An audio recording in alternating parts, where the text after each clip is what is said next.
Evangelho de Lucas, capítulo de número 5, a partir do versículo 1, diz assim, a palavra de Deus: certo dia, Jesus estava perto do lago de Genezaré, e uma multidão o comprimia de todos os lados para ouvir a palavra de Deus.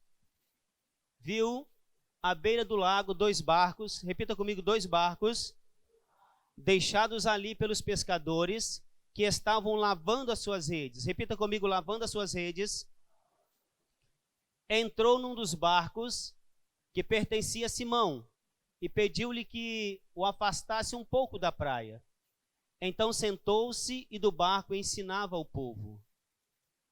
Tendo acabado de falar, disse a Simão: vá para onde as águas são mais fundas, e a todos lancem as redes para a pesca.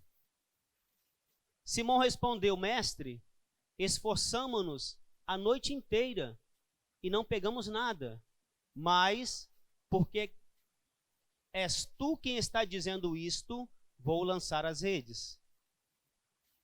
Quando o fizeram, pegaram tal quantidade de peixe que as redes começaram a rasgar-se, em algumas versões, romper-se.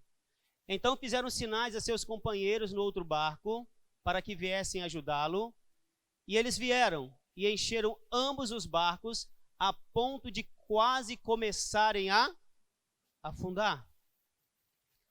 Quando Simão Pedro viu isso, prostrou-se aos pés de Jesus e disse: afasta-te de mim, Senhor, porque sou um homem pecador. Somente até aqui. Quando eu olho para o lago de Genezaré, eu estava meditando e pensando comigo assim, se esse lago falasse, né? Porque quanta coisa aconteceu às margens desse lago. Em algumas passagens, esse lago ele é chamado de Mar de Tiberíades, ou Mar da Galileia, mas na verdade era um lago de água doce, que ficava ali no distrito norte de Israel. E a infância de Jesus, ele passou boa parte ali às margens daquele lago. Jesus passou também boa parte do seu ministério ali. Muita coisa aconteceu, irmãos, às margens daquele lago. Muitos apóstolos foram chamados ali nas areias daquele mar. Quem lembra de uma passagem que os apóstolos estavam no mar e de repente veio uma grande tempestade, Jesus se levanta no barco e dá ordem para o mar, e dá ordem para o vento, e tudo se acalma. E então eles olham e se expressam dizendo: quem é este que até o mar e o vento lhe obedecem? Isso aconteceu nesse mar. Quando Jesus ele estava ministrando o Sermão do Monte, ele estava sentado e a multidão estava ali ouvindo. Jesus ali do monte, ele avistava o lar de Genezaré. E às margens desse lago aconteceu uma história que para mim é uma das histórias mais lindas e relevantes da Bíblia. Uma história onde um homem teve um encontro tão profundo com o Senhor.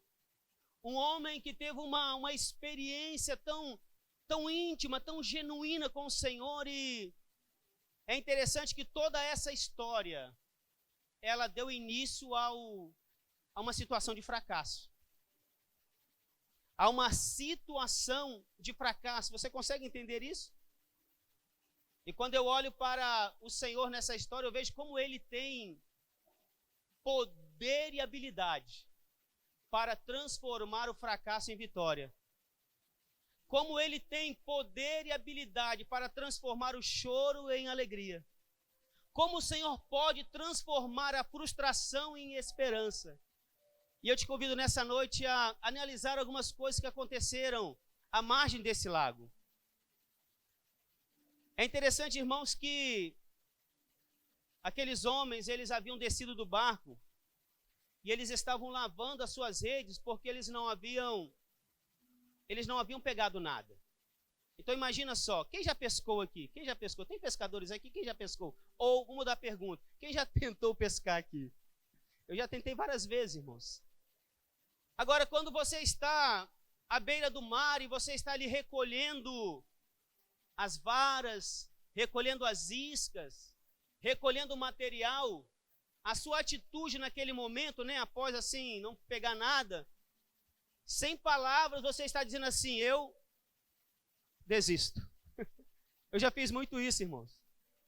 Meu filho Aleph e meu filho Gabriel são meus fiéis companheiros nessas jornadas, né? E muitas das vezes nós entramos em uma empreitada, irmãos, e o final dela é, eu desisto. Talvez eu estou falando para algumas pessoas que já entraram em alguns relacionamentos e no final desse relacionamento, as únicas palavras que você disse foi, eu desisto. Talvez eu estou falando para pessoas nessa noite que estão buscando uma igreja para servir ao Senhor e de tanto bater de porta em porta, pararam e disseram assim, eu desisto. Talvez eu estou falando para pessoas nessa noite que estão atrás de um emprego, já colocaram currículos em tantos lugares e ninguém liga, ninguém chama. Parece que todas as portas se fecharam e você para e diz o seguinte, eu desisto. Estou cansado. Já não dá mais. Talvez existem pessoas aqui nessa noite que estão pensando em desistir. Ou, talvez existem pessoas aqui nessa noite que já desistiram e entraram por essas portas e falaram com Deus, Deus, esse vai ser a última porta que eu vou entrar. Este vai ser o último lugar que eu vou ir. E é interessante que quando nós pensamos em desistir ou quando nós desistimos, aí ele chega. Foi isso que aconteceu ali, Wellington. Ele chegou. Glória a Deus. Ele chegou. E eu tenho uma boa notícia para você nessa noite. O Senhor chegou. O Senhor está aqui. E nessa noite eu quero que você faça uso das palavras de Marta. Porque Jesus ele chegou em Betânia, na casa de Marta e Maria, Lázaro estava morto. Então Marta corre, recebe o Senhor primeiro e começa a falar com o Senhor, Senhor, está tudo acabado, não tem mais jeito, nosso irmão morreu, se o Senhor estivesse aqui. Jesus olha para Marta e fala, Marta, aquele que crê em mim, ainda que esteja morto, viverá, porque eu sou a ressurreição e a vida. E aquele que vive e crê em mim não passará pela morte eterna. Aí isso é que Marta fez. Marta, ao ouvir aquelas palavras, irmãos, porque na mente dela, no coração dela, já tudo tinha terminado, ela correu para Maria, Maria estava chorando. Então Marta vira para Maria e fala o quê? O mestre chegou. Irmãos, e quando o mestre chega, aquilo que parecia ser o fim, se torna o início de uma nova história. Aquilo, Ivan, que parecia ser o fim, se torna o início de uma nova história. Quem crê nisso? Talvez o Senhor nessa noite vai traçar uma nova história para muitos aqui. Gideão, ele estava malhando o trigo no lagar. Lagar é lugar de pisar uvas e fazer o vinho.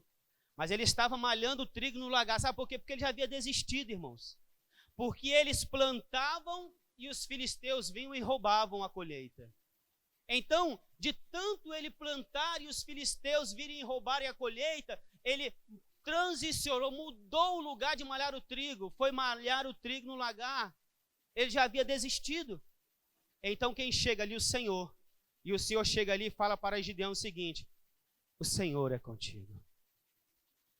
Quando o Senhor chega, tudo muda, irmãos. Quando o Senhor chega, tudo muda. Talvez pessoas vão retornar caminhadas aqui nessa noite. Eu creio nisso. Pessoas que talvez já pensarem em desistir do seu ministério. Pessoas que talvez pensarem em desistir do seu chamado, porque talvez a luta foi grande. Talvez você não imaginava que seria tão difícil assim e Deus não dá. Ei, fica tranquilo. O Senhor, Ele está aqui. O Senhor, Ele disse que Ele estaria conosco. E é interessante que quando o Senhor chegou ali, Ele viu 2 barcos, irmãos. 2 barcos. E o Senhor, quando Ele olhou aqueles 2 barcos, o Senhor decidiu entrar em um. E eu te pergunto, em qual barco Ele entrou? Havia 2 barcos, não só 2, havia muitos barcos. Mas a Bíblia cita 2, e Ele decidiu entrar em um. Em qual barco Jesus entrou? Sim, foi nesse mesmo. Jesus, ele entrou no barco de Pedro. Agora, Jesus tinha opções, irmãos? Claro que ele tinha opções. Mas por que ele decidiu entrar no barco de Pedro, se ele tinha opções? Sabe por que ele entrou no barco de Pedro? Porque ele escolheu entrar no barco de Pedro. É simples. Às vezes nós tentamos complicar as coisas, né, irmãos? Talvez algumas pessoas pensavam assim, o pastor vai vir com a revelação da noite agora. Não, ele decidiu entrar no barco de Pedro porque foi uma escolha dele. Os irmãos estão entendendo isso? A escolha não foi de Pedro. A escolha foi de Jesus. E sabe aonde que eu vejo um segredo aqui? É nós deixarmos sempre o Senhor escolher. Irmãos, nós podemos errar nas nossas escolhas. Nós podemos nos confundir nas nossas escolhas. Agora, Deus, Ele sempre faz as escolhas certas. Ele sempre faz as escolhas certas. Quando a Bíblia diz que convia que Jesus passasse em Samaria, irmãos, não foi uma opção. Jesus não decidiu passar ali por uma opção apenas. Ele decidiu passar por ali porque estava escrito. Tudo que Jesus fez, quando nós olhamos o Evangelho de Lucas, capítulo 4, versículo 21, nós vamos ver que ele entra na sinagoga e ele pega o rolo, ele abre, e então ele lê uma passagem do profeta Isaías, e ele então pronuncia o seguinte, fecha o rolo, devolve, hoje se cumpriu esta palavra. Tudo que Jesus fez, ele fez acerca do que estava escrito sobre ele. E eu quero dizer uma coisa para você, quando Deus ele decide, irmãos, não é por meio de escolhas, Deus ele decide por meio de propósito. Deus ele não escolhe por opção, ele escolhe por um propósito eterno. E todas as escolhas que Deus faz, ele escolhe por algo que já está escrito mesmo antes de nós nascermos.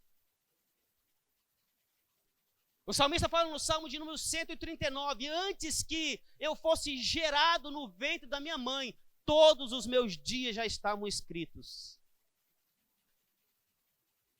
Ei, nós vivemos o momento chamado presente contínuo. Não é nem um momento chamado presente, sabe por quê? Porque o presente já foi. O presente, na verdade, é um tempo contínuo. Mas o nosso Deus, ele não está condicionado ao tempo. O dia que você ainda não viveu, Deus, ele já viu. Então nota bem que foi uma escolha do Senhor entrar no barco de Pedro. Antes que nós víssemos o Senhor, ele já nos via. Não foi assim com Natanael? Quando Natanael ele foi apresentado ao Senhor por Filipe, o Senhor falou assim, olha, eis um israelita em quem não há dolo. Natanael nunca havia visto o Senhor. Nunca tinha visto ele. Então ele se assusta e, de onde você me conhece? Aonde você me viu? Aí Jesus fala para ele o seguinte, olha, antes que você chegasse aqui, eu já estava te vendo debaixo de uma figueira. O que eu quero dizer com isso? Que o fato de você estar aqui nessa noite, eu não quero te decepcionar. Eu não quero te frustrar. Mas o fato de você estar aqui nessa noite não foi uma escolha sua. Eu quero dizer que você está aqui porque Deus escolheu que você estivesse aqui. Sabe por quê? Nós vamos entender, porque nessa noite Deus ele tem uma palavra específica para a sua vida. Deus ele tem algo para você nessa noite. João capítulo 15, versículo 16 diz que não fomos nós que escolhemos ele. Eu aceitei Jesus. Eu entreguei a minha vida a Jesus. Antes que você aceitasse o Senhor, antes que você entregasse a sua vida a Ele, Ele já havia te aceitado e Ele já havia entregado a vida dele por você. Antes que você o amasse, o apóstolo João diz que nisto consiste o verdadeiro amor, não em que nós tenhamos amado a Deus, mas Ele nos amou primeiro. Ele nos amou, irmãos, quando que, abre aspas, humanamente, nós não tínhamos nada para lhe oferecer. A Bíblia diz em Romanos capítulo 5, versículo 8, que Deus ele prova o seu amor para conosco, em que Jesus morreu por nós, sendo nós ainda pecadores. Ei, ele decidiu escolher Pedro, no momento de fracasso. Ele decidiu escolher o barco de Pedro no momento de perda, de derrota. E é interessante, irmãos, que após o Senhor entrar no barco, escolher o barco de Pedro, pediu que Pedro levasse o barco um pouquinho, fora da margem. E então começou a ministrar a multidão. E depois que ele ministrou a multidão, a Bíblia diz que o Senhor falou para Pedro o seguinte: Pedro, vai mais para o fundo e lance a tua rede. Pedro, ele ouviu aquela palavra, e eu imagino que quando ele ouviu aquela palavra, ele, na sua alma, começou a ponderar algumas coisas, porque é natural isso, irmãos. É natural, na verdade, está no âmbito do natural. Quando Deus fala conosco, nós ficamos ponderando na alma algumas coisas. Haver dentro de nós alguns sentimentos para relutarmos, para questionarmos. Mas é interessante que quando o Senhor fala para ele lançar a rede, ir um pouquinho mais para o fundo, a Bíblia diz que Pedro, ele fala para o Senhor: eu vou. E aqui tem uma chave, irmãos. Aqui tem uma chave. Porque quando Pedro fala que sob a tua palavra eu lançarei a rede, palavra aqui não é logos, palavra aqui é rema. Eu quero dizer uma coisa para você, irmãos, que vai muito além daquilo que nós lemos ou apenas ouvimos, mas tem tudo a ver com aquilo que nós recebemos no nosso espírito. E naquele momento aquela palavra, ela entranhou em Pedro, ela adentrou no mais íntimo de Pedro. E ele disse o seguinte: eu vou. E é interessante que quando eu olho para o salmista, no Salmo 119, versículo 105, ele diz o seguinte, que lâmpada para os meus pés é a tua palavra e luz para o meu caminho. Por que ele disse que a palavra de Deus ela é lâmpada e luz? Porque a palavra de Deus, ela nos coloca em movimento, irmãos.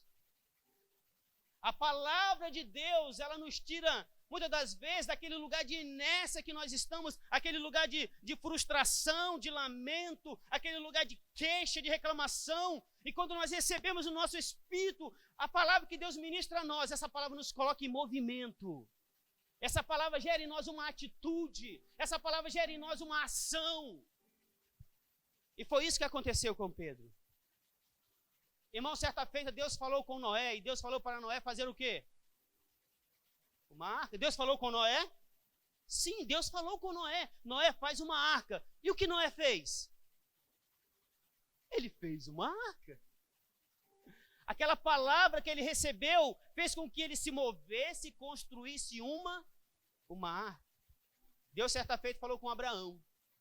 E disse para Abraão o seguinte: Abraão, sai da tua terra, sai da tua parentela, sai da casa dos teus pais e vai para a terra que eu te mostrarei. E quando Abraão recebeu aquela palavra, o que Abraão fez? Foi. Ele foi. Deus, ele também falou com Moisés: Moisés, eu vou te enviar a Faraó e você vai tirar o meu povo do Egito. O que Moisés fez, irmãos? Moisés foi e tirou o povo do Egito. Deus falou para Josué o seguinte: Josué, você vai conquistar a terra de Canaã. E você vai colocar o meu povo lá. Sabe o que Josué fez? Eu estou relatando alguns exemplos bíblicos para que os irmãos me acompanhem e entendam onde eu quero chegar. Calma. Porque os relatos não vão apenas ficar presos nas páginas da Bíblia, não. Nós vamos contextualizar. Josué então fez o quê? Conquistou Canaã e colocou dentro daquela terra que mana leite e mel o povo de Deus. Eu quero fazer uma pergunta. Quantos aqui já receberam uma palavra do Senhor? Você pode levantar a mão. Quantos aqui já receberam uma palavra do Senhor? 1, 2, 3, não dá para contar.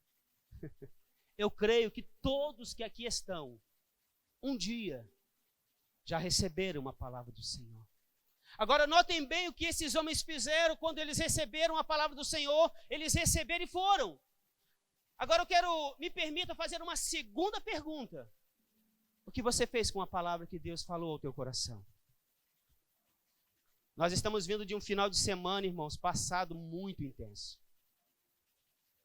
Quem esteve aqui na conferência? Quanta coisa Deus falou conosco, irmãos. Tinha hora que você não sabia. Muita coisa, um turbilhão de coisas. E sabe o que eu aprendo? Eu aprendi com o Gederson, quinta-feira. Irmãos, que nós não precisamos de mais uma palavra. O que nós precisamos é de apenas uma palavra e caminharmos sobre essa palavra. Nós precisamos caminhar sobre esta palavra. Nós não precisamos de muita coisa. É interessante que havia um homem, um centurião. Ele foi até o Senhor porque o servo dele estava enfermo. E ele disse para o Senhor: Senhor, eu quero que o Senhor cure o meu servo. Ele está na minha casa, Gina. Ele está na minha casa e eu quero que o Senhor cure o meu servo. E o Senhor falou para ele o seguinte: eu vou lá. E eu vou na sua casa e eu vou curar o seu servo. Então aquele centurião olha para o Senhor e fala: não, não precisa. Porque eu não sou digno que o Senhor entre debaixo do meu telhado. Diga apenas uma palavra, Cássio. Diga apenas uma palavra. O Senhor olhou para aquele homem e disse: vai, porque o teu servo está curado. Aquele homem então, tendo aquela palavra como uma luz, como uma lâmpada, voltou para a sua casa. Mas ele não esperava ver nenhum outro cenário, a não ser o seu servo curado. E assim foi. Por quê? Porque ele recebeu aquela palavra e ele caminhou sobre ela. E nessa noite, sabe o que Deus quer, irmãos? Que nós venhamos nos apropriar e caminhar sobre a palavra que ele falou para nós. Existe palavra para os jovens dessa igreja. Existe palavra para os casais dessa igreja. Existe palavra para as famílias dessa igreja. E existe uma palavra para você que nos dá a honra de tê-lo conosco nessa noite. Há uma palavra de Deus para você. E por meio desta palavra, a tua história nessa noite pode mudar. E por meio desta palavra, a tua vida pode mudar, a tua situação, que talvez na sua mente, no seu entendimento, parece que não tem mais jeito. Ei, não pense assim. Não pense assim. O nosso Deus, Ele é o Deus que criou os céus e a terra. Ele tudo pode fazer. Não há ninguém como Ele, irmãos. Nem no céu, nem na terra, nem no mar, nem debaixo da terra. É um Deus que tudo pode fazer. Creia nisso. Creia nisso em nome de Jesus. Vocês podem até me corrigir, irmãos, depois, mas o que me vem na mente é o seguinte, que Jesus foi junto. Eu não me lembro de Jesus ter saído do barco. Ele foi junto e Pedro foi. Jesus falou para Pedro o seguinte, ó: vamos para o mar alto, vamos para as águas profundas. E eu estava pensando sobre isso, irmãos, e eu lembrei de alguns casos na Bíblia em que Jesus chama 3 homens. Ele chama Pedro, Tiago e João mais à frente e fala para eles o seguinte: vamos ali orar comigo. Irmãos, quando Deus ele te convida para algumas coisas, se prepare, irmãos. Quando Deus te convida para algumas coisas, se prepare, irmãos. E eu vejo Deus, me permita falar assim, eu vejo Deus aprontando com algumas pessoas aqui nessa noite. Eu vejo Deus chamando algumas pessoas: vão ali comigo. Vamos para águas mais fundas. E é interessante que quando eu estava meditando, irmãos, eu vi algo além da grande pesca. Eu vi algo além dos muitos peixes. É interessante que quando nós olhamos para essa passagem, nós conseguimos focar a rede, né, cheia de peixe. Mas quando eles foram para as águas profundas, lançaram a rede, diz a Bíblia que quando eles começam a puxar, as redes, elas começam o quê? A se romper. E então eles chamam mais gente, 2 barcos. E agora não apenas as redes começam a se romper, mas como o barco começa o quê? Começa a afundar. Irmão, você está no meio da água. O barco começa a encher e afundar. Não é uma situação boa. Eu já passei por isso, irmãos. Uma vez eu fui andar de caiaque com um cunhado meu e eu não tinha muita habilidade. E ele colocou um suportezinho, irmãos, de remo. Tipo assim, você para pescar e encaixa o remo. E eu, sem muita habilidade, eu peguei o remo e fiz assim naquele suporte, ó. Aí ele, como bom engenheiro que é, pegou um gravetinho mas não deu certo. E aquele caiaque começou a encher de água, irmãos, no meio do mar. E eu sei o que é um barco encher de água, não é fácil. E a Bíblia diz que as redes começaram a romper e o barco começou a encher de água. E eu quero chamar a tua atenção para algo nessa passagem. Não para a quantidade de peixe, mas para as redes que estavam rompendo e para o barco que estava afundando. Muitas vezes Deus ele nos leva a águas profundas. É interessante que eu perguntei para alguns irmãos. Quando você lembra daquela passagem, quando você lembra de águas profundas, o que você lembra? Intimidade, experiência, e foi, né? Mas sabe o que Deus falou no meu coração? Que muitas das vezes Deus ele quer nos levar para águas profundas, para que Ele possa mudar o meio e o modo. Muitas das vezes Deus ele quer nos levar a águas profundas e até permite algumas experiências para que Ele possa tratar conosco. Ele chamou Pedro, Tiago e João, vamos ali orar comigo. E depois daquela oração eles nunca mais foram o mesmo, irmão. Porque eles viram o Senhor se transfigurando. E eles viram Elias e Moisés, e eles voltaram dali chapados. João ele estava na ilha de Patmos, e o Senhor aparece e fala o seguinte, sobe aqui. Irmãos, para que ele subiu? Ele viu o passado, o presente e o futuro. João já estava nos vendo há 2000 anos atrás. E quando o Senhor falou para Pedro, vamos mais fundo. A rede era o modo e o barco era o meio. E naquela experiência, tanto o meio como o barco, o Senhor olha para Pedro e diz, eu estou trocando. Eu estou mudando. E é isso que o Senhor nessa noite quer fazer com algumas pessoas aqui. Deus ele quer mudar o meio e o modo. O que Ele quer é que não seja mais do meu jeito, não seja da forma que eu estou fazendo, mas que seja da forma que Ele quer. E Deus ele não faz isso apenas com simples pescadores. Se for preciso, Ele faz com profetas também. Existem profetas que nesse tempo Deus está mudando o meio e o modo. Porque muitas vezes nós queremos ir para onde o nosso nariz aponta, nós queremos falar o que vem na nossa mente. É interessante que foi assim com Jonas. Deus falou algo para Jonas e Jonas achou que tinha um meio e um modo melhor. Aí sabe qual foi o meio? O meio foi fugir, o modo foi o porão de um navio. Aí sabe o que Deus faz? Foi preciso Deus levar Jonas para águas mais profundas.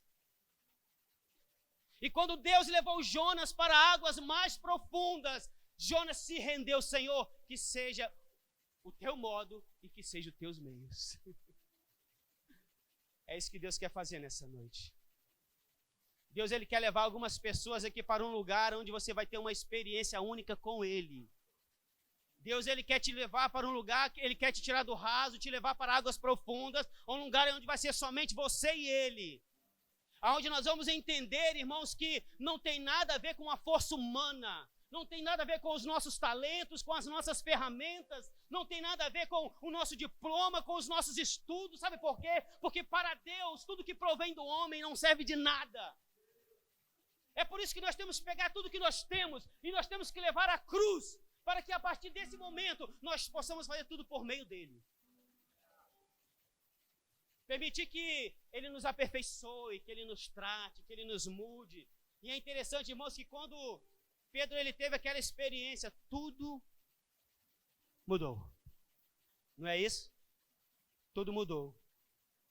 Permita ser surpreendido pelo Senhor nessa noite. Permita que Ele te tome pela mão nessa noite e te leve a um lugar aonde você vai poder experimentar coisas que verdadeiramente, Pastor Klaus, vão impactar a tua vida. E após Pedro ele ter aquela experiência, é interessante, irmãos, que depois aquele monte de peixe se tornou irrelevante. E é interessante que existem algumas pessoas que vivem a vida toda procurando acumular riquezas. Existem pessoas que vivem a vida toda buscando uma boa condição financeira. Não estou dizendo que isso é pecado, por favor. Não estou fazendo apologia à prosperidade, não é isso.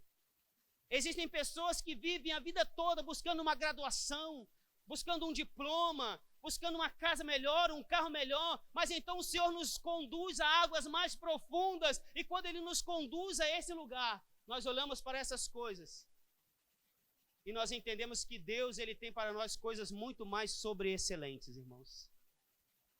Deus, Ele tem para mim e para você coisas melhores.